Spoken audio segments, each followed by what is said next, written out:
El mundo está más cerca desde el Caribe. Zona Franca de Barranquilla presenta la información económica en CB Noticias. Hola, ¿qué tal? Muy buenas noches. Aquí comienza la información económica en CB Noticias. Durante el segundo debate del proyecto de ley de reforma pensional que se adelanta en la plenaria del Senado de la República, la ministra del Trabajo, Gloria Inés Ramírez, hizo un llamado para que la iniciativa avance de manera urgente.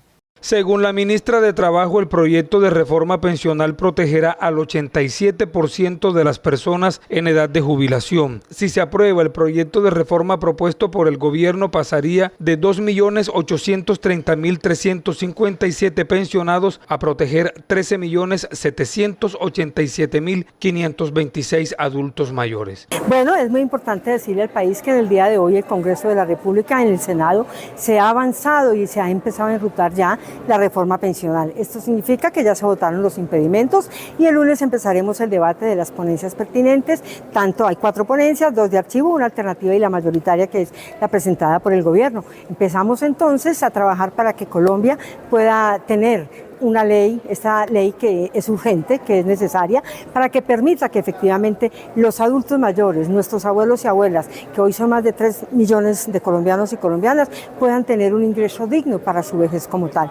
De eso es lo que se trata y aquí estamos todos para que los puntos álgidos de la reforma sea debatida de cara al país y con base en ello se tome la mejor decisión para que haya inclusión, para que haya equidad y hagamos esta reforma estructural que hoy sabemos todos que va a tener un salto cualitativo de un sistema de reparto a un sistema de pilares que efectivamente nos va a permitir que estructuralmente quepan todos, los que no tienen y los que tienen. De los países de la OCDE, Colombia es el país donde más bajó el desempleo en enero de 2024. La tasa en el conjunto de la organización durante el primer mes del año se mantuvo estable en 4,8%. Colombia sigue siendo el segundo con el nivel de paro más elevado de los 38 miembros, solo por detrás de España, que tenía un 11,6% y una décima menos que en diciembre, explicó la OCDE en el comunicado. La tasa de desempleo en el conjunto de la OCDE en enero se mantuvo estable en el 4,8%, es decir, en el mínimo de la serie histórica que comenzó en el año 2001. En cifras absolutas, los países con más desempleados de los 38 miembros eran Estados Unidos con 6,12 millones, Turquía 3,21 millones, España 2,79 millones y Colombia 2,61 millones.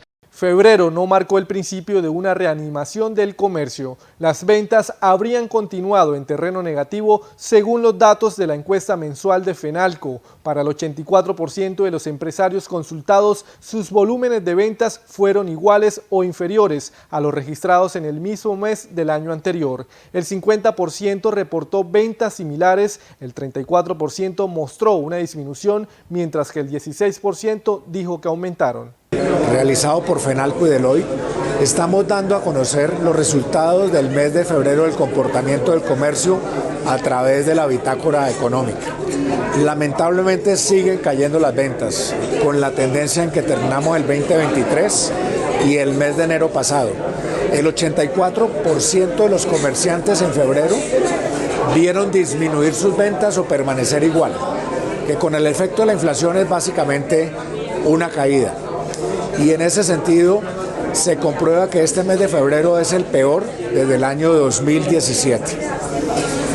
Igualmente, hicimos una consulta sobre las reformas que se están tramitando en el Congreso y especialmente la posibilidad de una nueva reforma tributaria, la cual fue rechazada por el 73% de los comerciantes del país.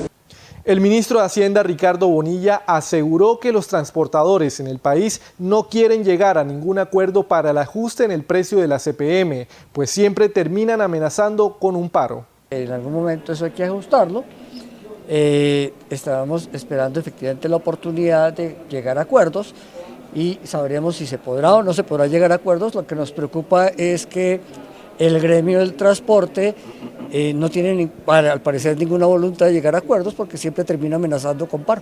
Jonathan Malagón, presidente de Asobancaria, inauguró el CAM 2024, el cual se celebra en Cartagena, haciendo un llamado para aumentar la profundización financiera en el país y subir la participación del crédito productivo en los préstamos que se realizan. La caída que hemos visto en el crédito productivo viene acompañado de un descenso, ministro, en nuestras tasas de inversión. Colombia debería crecer, dicen los macroeconomistas, más o menos, para crecer un 4%, tener tasas de inversión cercanas al 30%. La tasa de inversión hoy es el 15%, nosotros estamos a mitad de camino. Entonces uno diría, hombre, tasa de inversión del 15%, nos vamos a demorar una eternidad, es inalcanzable el 30%. No, Colombia ha tenido el 30% o más del 25% en el pasado varias veces. En la Gran Depresión, el gobierno de Miguel Abadía Méndez, teníamos niveles de ese tipo. En el gobierno de Rojas Pinilla teníamos niveles de inversión de ese tipo. En el gobierno de Samper teníamos niveles de inversión de ese tipo. En el gobierno Santos I teníamos niveles de inversión de ese tipo. No es ilusorio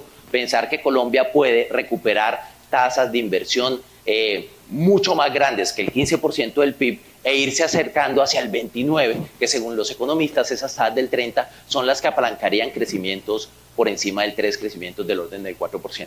De acuerdo con las cifras de Camacol, el inicio de construcción de nuevas viviendas fue el indicador con mayor deterioro en el periodo enero-febrero de 2024. Las iniciaciones completaron 12 meses consecutivos de resultados negativos y acumularon una variación de menos 39,1% en el primer bimestre del año. De acuerdo con las cifras más recientes de Coordenada Urbana, que es el sistema de información de Camacol, podemos evidenciar que al mes de febrero de este año, comparado con el mes de febrero del año anterior, continúa la contracción del sector. A nivel de ventas, se han vendido un 21% menos unidades que en febrero del año pasado, y a nivel de iniciaciones esa cifra cae por el orden del 50%.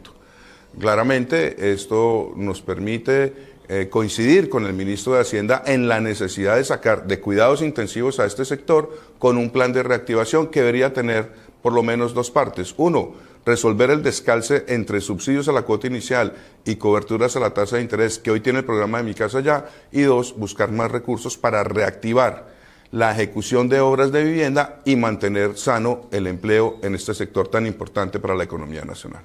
Y ahora la cifra. Hoy les hablaremos sobre los productos de exportación no mineros que más crecieron en enero de 2024. Vemos que en Estados Unidos la variación de exportación fue de 8%, en México 49%, Ecuador 26%, Perú 4% y Chile 1%.